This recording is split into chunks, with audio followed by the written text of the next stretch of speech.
임상 실패 소식 하나로 한 기업의 시가총액 7천억 원이 한순간에 증발할 수 있습니다. 그런데 이 실패가 오히려 다른 기업들에게는 수천억 원의 기회가 된다면 어떨까요? 가치 사슬 인사이트, 당신의 투자 아이디어 확장에 도움이 되겠습니다. 오늘 알아볼 종목은 한올바이오파마입니다. 한올바이오파마, 이 회사 뭐 하는 곳인가요? 한올바이오파마는 FcRn 억제제라는 특수한 기전의 항체 약물을 개발하는 바이오텍이에요. FcRn은 우리 몸속 항체인 IgG를 재활용하는 수용체인데요. 자가면역 질환에서는 이 IgG가 오히려 몸을 공격합니다. 그래서 FcRn을 억제해서 IgG를 낮추면 자가면역 증상이 완화될 수 있다는 게 핵심 원리예요. 한올바이오파마는 이 기전의 약물을 2개 갖고 있어요. 첫 번째는 바토클리맙, 원래 이름은 IMVT-1401이라는 약물인데요. 이번에 갑상선 눈병증 임상 3상에서 최종 실패하면서 상업화가 불가능해졌습니다. 두 번째는 IMVT-1401호, 바토클리맙의 후속 개선 약물이에요. 그레이브스병, 중증 근무력증, CIDP 등 다양한 자가면역 질환에서 임상이 진행 중입니다. 핵심은 이겁니다. 당장 상업화가 가능했던 에셋이 탈락하면서 기업 가치에서 2,126억 원이 제거됐고 현재 주가는 과대평가 상태입니다. 이번 임상 실패가 왜 심각한지 구체적으로 살펴볼게요. TED는 갑상선 눈병증의 영어 약자로 갑상선 기능 항진증과 연관된 자가면역 질환이에요. 눈이 튀어나오는 증상이 특징인데 24주차에 안구 돌출이 2mm 이상 감소한 환자 비율이 핵심 지표였습니다. 결과는 처참했어요. 첫 번째 임상 3200일에서는 바토클리맙 23%, 위약 15%로 차이가 있어 보이지만 통계적 유의성을 확보하지 못했습니다. 두 번째 임상 3202에서는 더 충격적이었어요. 바토클리맙 18%, 위약 20%로 오히려 위약보다 못한 결과가 나왔습니다. 실패 원인은 명확해요. 사실 경쟁사 ARGENX도 TED에서 이미 실패한 선례가 있었어요. 같은 기전의 약물은 특별한 차이점이 없다면 효능에서 큰 차이를 내기 어렵습니다. 이뮤노반트는 디프 IgG 러덕션이 가능해서 이를 극복할 수 있다고 주장했지만 결국 임상으로 이를 증명하지 못했어요.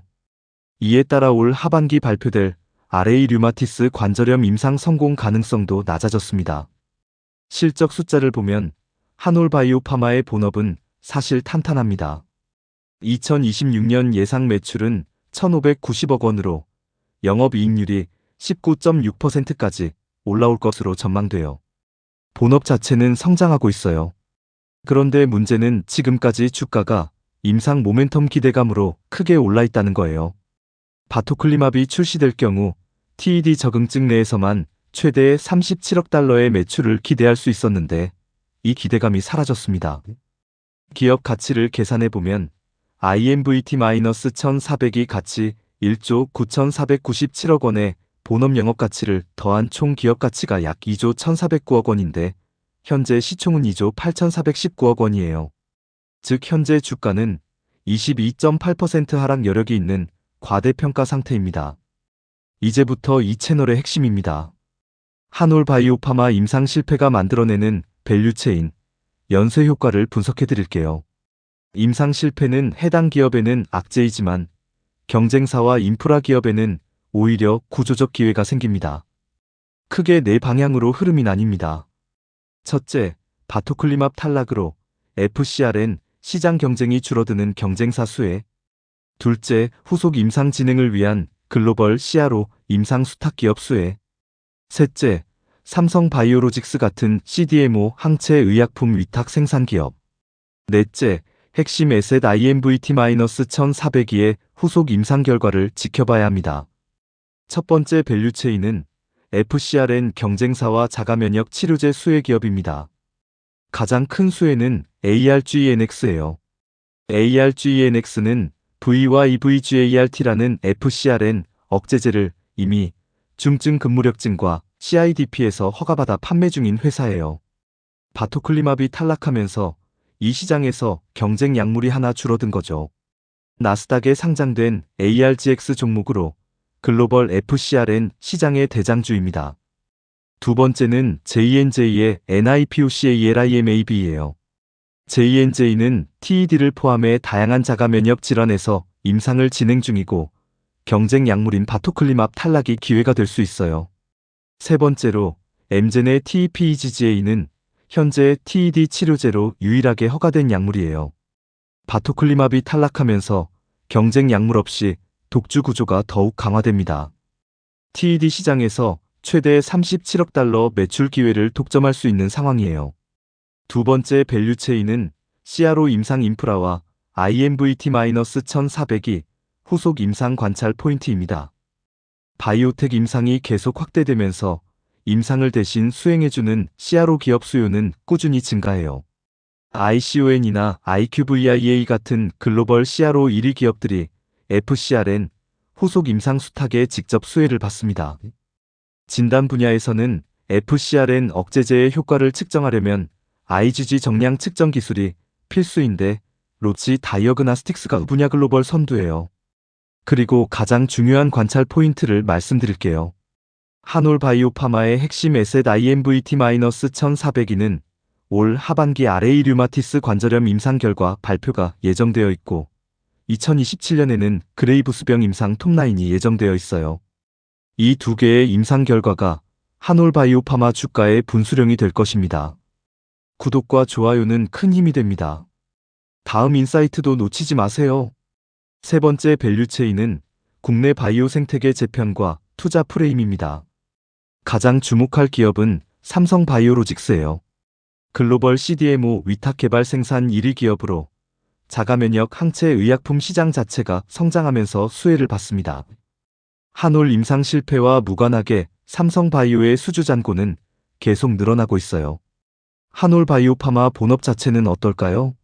2026년 영업이익률 19.6% 전망으로 본업은 성장 중이에요. 다만 임상 모멘텀 프리미엄이 소멸된 만큼 주가 재평가 과정은 불가피합니다. 이번 임상 실패에서 배울 수 있는 투자 프레임이 있어요. 단일 임상 결과에 의존하는 기업은 실패 시 큰 폭의 주가 하락 리스크가 있어요.